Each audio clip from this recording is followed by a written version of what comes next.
cubical block rest on an inclined plane of coefficient of friction 1/√3। एक cubical block है, ये एक incline surface पर रेस्ट कर रहा है। इसका मास मान लेते हैं स्मॉल m है। इस सरफेस का जो कोएफिशिएंट ऑफ फ्रिक्शन है उसका वैल्यू म्यू इक्वल टू 1/√3 के बराबर है। ठीक है, क्वेश्चन में आगे बढ़ेंगे। What should be the angle of inclination so that block just slides down the incline plane. तो हमको मालूम करना है एंगल ऑफ इंक्लिनेशन क्या होगा कि ये ब्लॉक ने जस्ट नीचे की तरफ स्लाइड करना शुरू कर देना। ध्यान दीजिए, अगर ये ऑब्जेक्ट है जिसका मास m है तो नीचे की तरफ आने वाली फोर्स हो जाएंगे mg, यहाँ पे एंगल बनेगा थीटा, ये कॉम्पोनेंट हो जाएगा mg cos ऑफ थीटा, और नीचे की तरफ कॉम्पोनेंट आ जाएगा mg sin थीटा। यानी ऑब्जेक्ट ने सरफेस की तरफ फोर्स दिया mg cos थीटा के बराबर, तो नॉर्मल रिएक्शन भी mg cos ऑफ थीटा के बराबर हो जाएगा। और ऑब्जेक्ट नीचे स्लाइड करने वाला है mg sin थीटा की वजह से, यानी फ्रिक्शन ऊपर आएगा।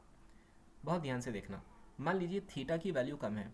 थीटा की वैल्यू कम होने की वजह से, थीटा की वैल्यू कम होने की वजह से क्या होगा, साइन थीटा ये मिनिमम हो जाएगा, क्योंकि थीटा के बढ़ने से साइन थीटा बढ़ता है। थीटा कम है तो साइन थीटा कम, इसलिए ये पूरा टर्म कम, mg साइन थीटा कम। और mg cos थीटा की वैल्यू बहुत ज़्यादा हो जाएंगी कि क्योंकि थीटा जितना कम होता है cos थीटा की वैल्यू उतनी ज़्यादा होती है। और mg cos ऑफ थीटा के बढ़ने की वजह से नॉर्मल रिएक्शन बढ़ेगा, और नॉर्मल रिएक्शन बढ़ने की वजह से फ्रिक्शन बढ़ेगा। कहानी समझी? यानी जब ये एंगल कम होगा तो फ्रिक्शन की वैल्यू ज़्यादा होगी, mg साइन थीटा का वैल्यू कम होगा।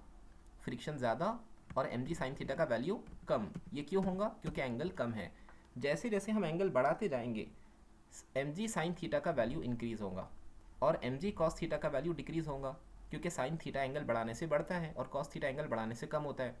mg cos थीटा की वैल्यू कम होने की वजह से नॉर्मल रिएक्शन कम होगा, और फ्रिक्शन का formula mu times of normal reaction होता है, इस वजह से फ्रिक्शन भी कम होगा।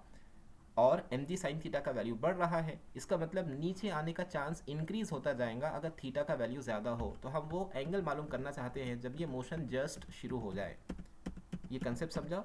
जैसे जैसे हम थीटा की वैल्यू बढ़ाते जाएंगे mg साइन थीटा बढ़ेगा, और mg साइन थीटा के बढ़ने के साथ साथ नॉर्मल रिएक्शन कम होगा और फ्रिक्शन कम होगा। और जब ये मोशन स्टार्ट हो गया उस वक्त फ्रिक्शन और mg साइन थीटा एक दूसरे के बराबर हो जाएंगे। वही एंगल हमको मालूम करना है जिसके ऊपर ये मोशन शुरू हो गया, यानी mg साइन थीटा बराबर हो चुका है फ्रिक्शन के।